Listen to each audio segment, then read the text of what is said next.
Well, how's it going today, folks? I'm Braap and welcome back to the Braap Shack. Today we're working on 2013 Razor 570 again. After it went home, we've seen on the video that it started just fine here. After it went home, it didn't want to start. And even when I went to go pick it up, it wouldn't want to start, not with the key. I'd have to take my metal lighter case and jump the starter solenoid. So I did that to get it here, and I started tinkering around, testing some wires and whatnot. Couldn't find anything out of the ordinary, so I tried a different ignition, still didn't work. Tried a third ignition, still didn't work. So I plugged the original ignition back in and turned the key, and she works.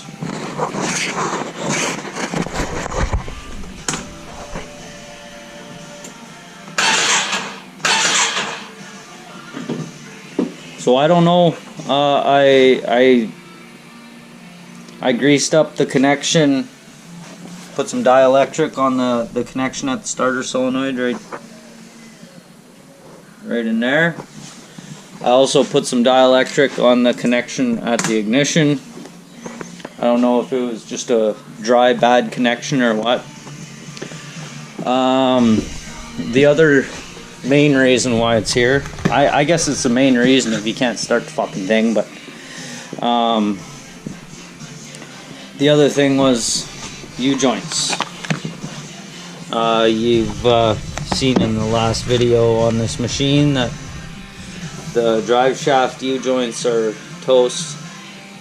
So we got us some Kimpex. Now, from what I've done a little bit of research, and they're saying pull tire, pull clutch cover, pull primary clutch, unbolt the front diff. Well, before you unbolt the front diff, you're best off to remove the pin while the diff is in there solid. You remove the pin right there, push the pin through, because if you unbolt the front diff first, then you got this whole moving mess to deal with. So you better push out that pin, then you unbolt the diff, which is done right here. You got those two and those two, and the diff will be free to move. You push the diff forward to slide that off forward.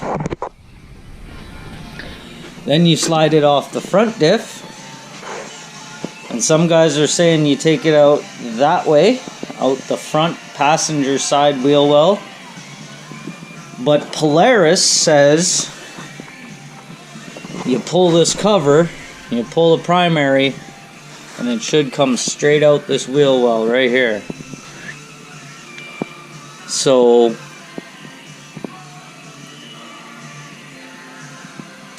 either way, doesn't seem very easy, but I suppose we'll probably go with the way Polaris says that it's done in their service manual. So we're going to start by pulling this tire, pulling that clutch cover. So let's find you a tripod. Probably also going to pull this tire so that I can get at that pin easier.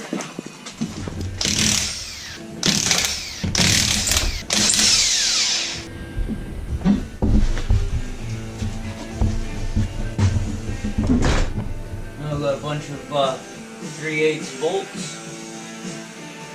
for the clutch cover, like every other Polaris.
There we fucking go. Jesus Christ. What a fucking chore. Jesus Christ. Hey. Now, we can fucking get at this diff.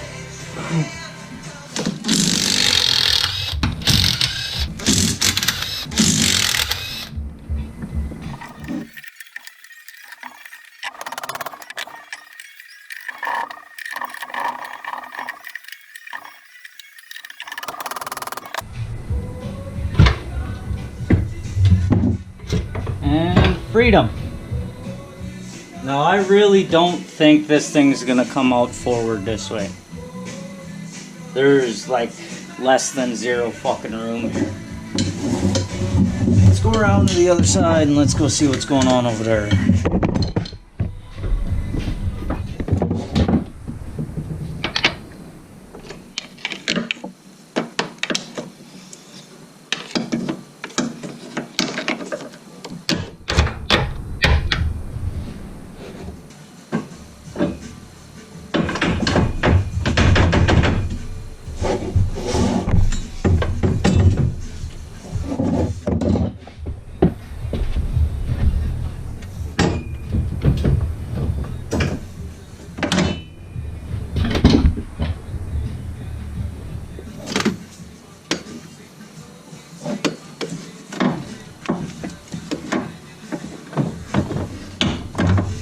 Oh, that's why they're saying you gotta pull the tunnel.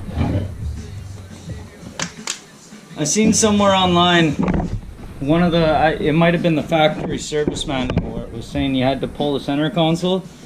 And I was thinking, I can't imagine why you would need to fucking pull the center console. It's not gonna help, but you can't lift the drive shaft enough to clear the control arm because it's hitting that.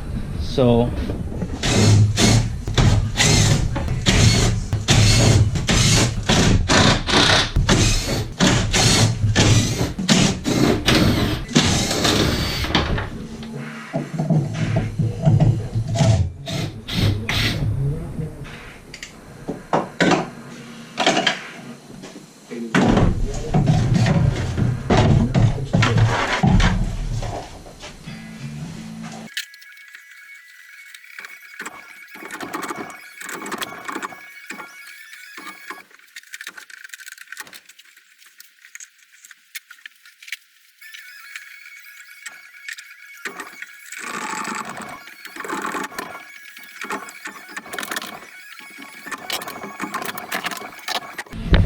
there we go.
That's a good fucking U-joint right there.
Nice. Alrighty, there's one rebuilt drive shaft. I'm gonna clean up some of this mess and I'll flip this back on and we'll fucking slide that thing back in there and then yeehaw. Let's slide this motherfucker back in there.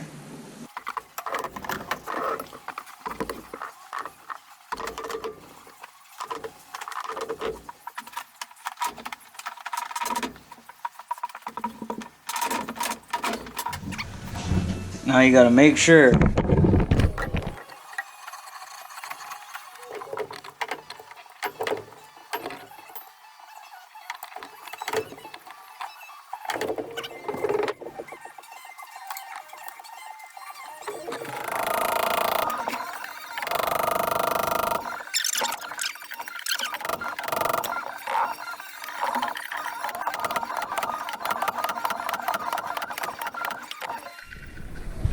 so here it is. See, it's sticking out a little bit on this side already and on that side, so it's all the way through and it's greased.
Well, I'm gonna let this battery charge up,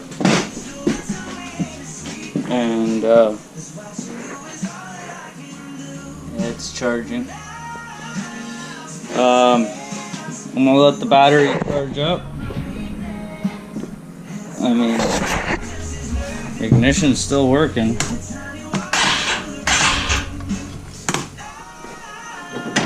So I don't know if that was if it was the brake switch. There's the brake switch down here. Right there.